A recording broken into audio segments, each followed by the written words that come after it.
अच्छी हो तो भक्ति भी सच्ची होती है। नीयत अच्छी हो तो भक्ति भी सच्ची होती है। भगवान हर हृदय में है, घरों में रखने की जरूरत नहीं होती है। सबसे पहले अपने श्री गुरु के चरणों में प्रणाम करती हूँ। आदि शक्ति माँ भवानी की चरणों में प्रणाम करती हूँ। साहब श्री हरेंद्रानंद उनकी धर्मपत्नी नीलम दीदी आनंद के चरणों में प्रणाम करती हूँ। मेरा प्रणाम अपने अपने चरणों में स्वीकार करें। समस्त गुरु भाई बहनों के चरणों में प्रणाम करती हूँ। मेरा प्रणाम अपने अपने चरणों में स्वीकार करें। मैं एक छोटी सी कथा लेकर आई हूँ। मेरी कथा अच्छी लगी तो वीडियो को लाइक करें, चैनल को सब्सक्राइब करें, कमेंट बॉक्स में हर हर महादेव लिखें। महादेव के नाम लिखने से, बोलने से घर में जो भी संकट विपदा आती वो टल जाती। इसीलिए महादेव का नाम लिखे और बोले। चलती हूँ छोटी सी कथा की ओर। चंद्रौली जिला में एक पति और पत्नी रहते। वो भगवान शिव का भक्त थे। सब दिन भगवान शिव को पूजा पाठ करते। कोई पुत्र नहीं था। 7 साल शादी का हो गया था, कोई पुत्र नहीं था। भगवान से अर्जी लगाते थे कि हे भगवान, एक मुझे पुत्र दे दीजिए तो मैं पिता बन सकूं, पिता का सुख प्राप्त कर सकूं। दोनों पति और पत्नी दूसरे के घरों में काम करते थे। जो भी पैसा मिलता अपना घर का खर्चा चलाते थे और उसी पैसे से भगवान शिव के लिए फल फूल भी लेकर आते थे। भगवान शिव को सब दिन भोग लगाते थे। दोनों पति और पत्नी जब तक भोग नहीं लगाते तब तक अन्न जल ग्रहण नहीं करते। एक दिन दोनों पति और पत्नी अपने में बातें कर रहे थे। पत्नी कहती अपने पति से कि मैं कभी मां नहीं बनूंगी क्या, 7 साल शादी का हो गया। तभी पति कहता मैं भी तो यही सोचते रहता हूँ कि मैं पिता नहीं बन पाऊंगा क्या। भगवान मुझे एक पुत्र दे देते तो कितना अच्छा रहता। ये सब कैलाश पर्वत पर माता पार्वती विराजमान महादेव से कहती, हे प्रभु, ये दोनों पति पत्नी एक पुत्र के लिए कितना बेबस रहते हैं, हमेशा चिंतित रहते हैं। 7 साल शादी का हो गया, कोई संतान नहीं, एक संतान दे दीजिए। महादेव कहने लगे, देखो देवी, अभी उचित समय नहीं है, अभी हम नहीं दे सकता। जब उचित समय आएगा मैं अवश्य दूंगा। तभी माता पार्वती कहती, आप ही का लीला अपरंपार है, आपका लीला कोई नहीं जान सकता। महादेव कैलाश पर्वत से उस पति पत्नी को आशीर्वाद दिए कि जाओ, तेरे घर में भी खुशियां आएगी। जाओ भक्त, तुम चिंता मत करो। जो मुझे याद करता है, सच्चे हृदय से पुकारता है, मैं तो हमेशा उसका मदद करता हूँ। मैं तुझे भी अवश्य मदद करूंगा। अब इधर दोनों पति और पत्नी काम करने चले गए। जब शाम हुआ तो वापिस आए, खाना बनाए। दोनों पति और पत्नी खाकर सो गए। सोए जब सुबह हुई, पति पत्नी दोनों उठे, नहा धोआ कर भगवान शिव के मंदिर में गए, भोग लगाए, पूजा पाठ किए, घर आए। घर जैसे आए तभी एक दरवाजे पर बुढ़िया आई। बुढ़िया कहने लगी, कुछ खाने को है तो दे दो, मुझे बहुत तेज भूख लगी है। उस दिन उसके घर में एक अन्न का दाना नहीं था कि वो बेचारी बनाकर खिला सकती। तभी उसकी पत्नी बोली, देखो माँ जी, मेरे घर में तो आज एक भी अन्न नहीं है कि मैं आपको बनाकर खिला सकूं। मेरे पास 10 रुपया है, ये ले लो माँ जी, आप कुछ खरीद के खा लेना, अपना भूख मिटा लेना, और मेरे पास कुछ नहीं है।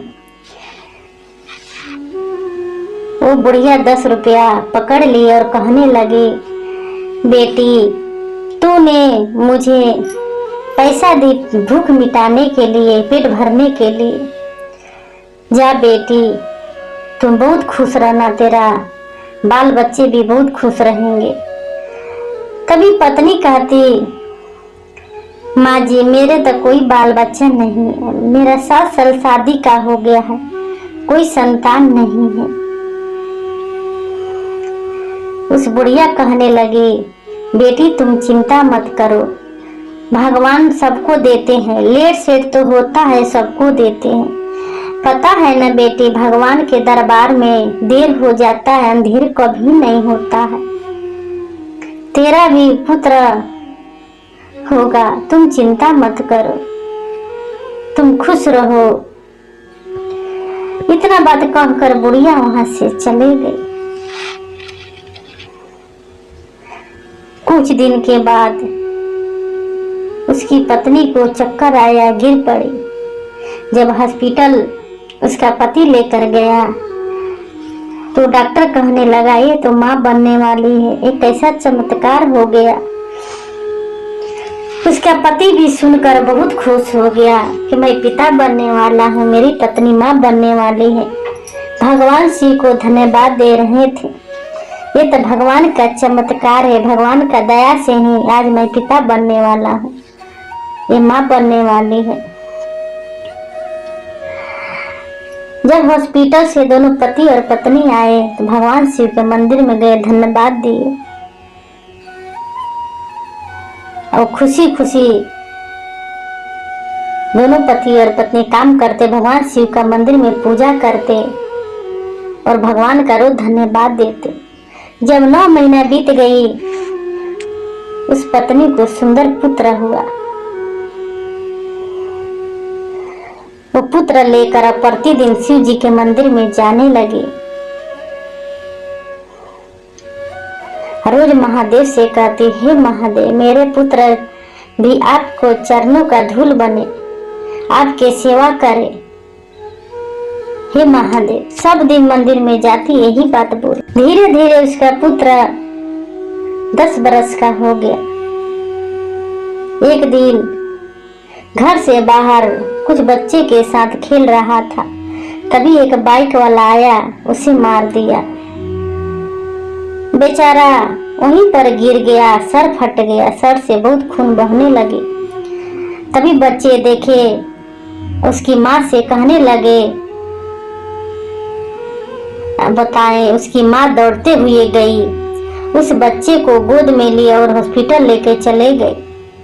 जब हॉस्पिटल गई तो हॉस्पिटल वाले कहने लगे, कैसे हो गया, इसके सिर से तो बहुत खून बह गया है।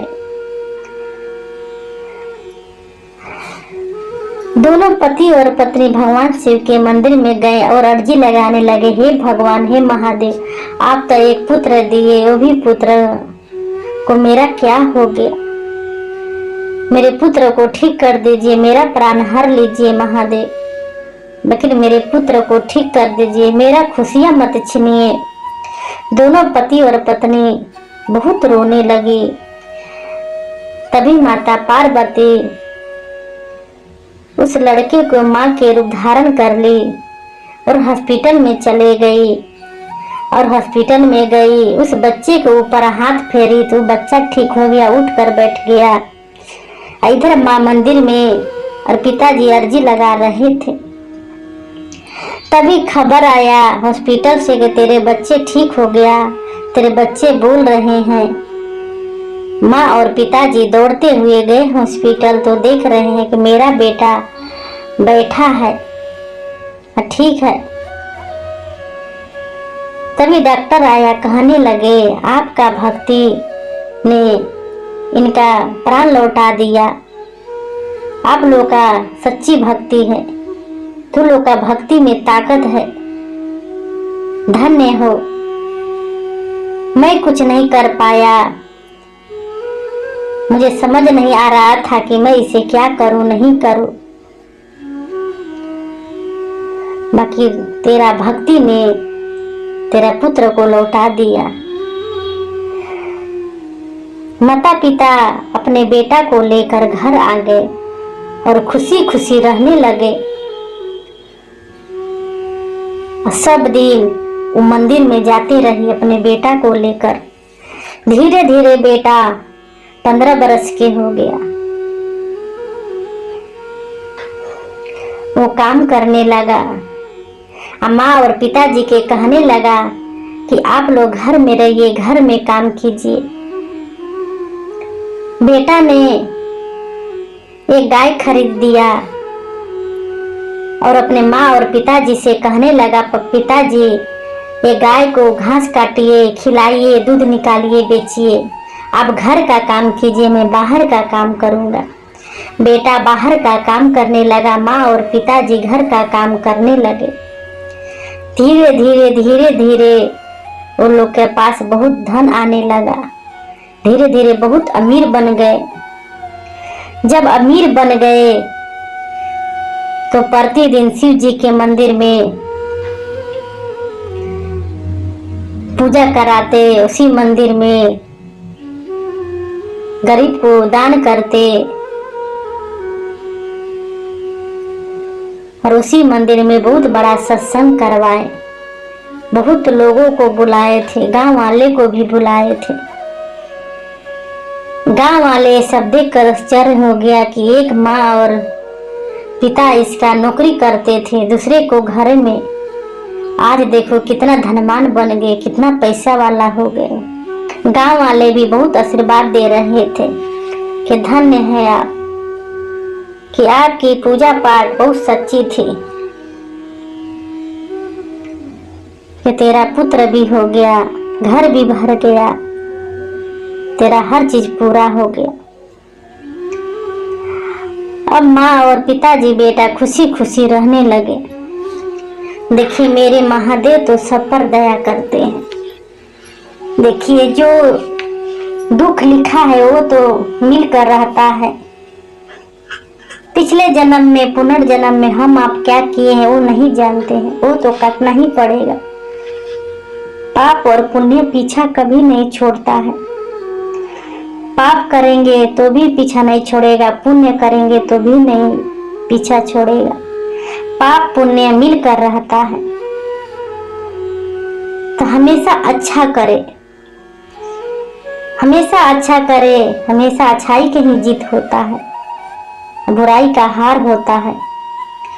तो अच्छा करे कि मेरे महादेव भी देखे तो कहे कि हाँ धरती पर भेजा हूँ तो मेरा भक्त अच्छा कर रहा है, अच्छा कर्म कर रहा है, कि मेरा महादेव भी देखकर खुश रहे। देखिए दोनों पति और पत्नी बहुत मेहनत से काम करते, सच्ची लगन से, निष्ठा भाव से। देखिए मेरे महादेव पुत्र भी दे दिए, उसका घर में अन्न धन भी भर गया, खुशी खुशी रहने लगे। तो हम भी जो भी पूजा पाठ करें बिना स्वार्थ करे, बिना लालच के करें। मेरे महादेव तो पल पल दया बरसाते हैं, दया के सागर हैं। तो आइए भगवान शिव को अपना गुरु बनाए, अपना जीवन धन्य बनाए, अपना मन में उतारे, अपना जीवन में उतारे, महादेव के चरणों में लगे रहे और जगे रहे। आइए भगवान शिव को अपना गुरु बनाए। ये धरती पर मेरे महादेव मेरे गुरु बहुत अनमोल गुरु हैं, बहुत सुंदर गुरु हैं। मेरे शिव जैसे इस धरती पर कोई गुरु नहीं है।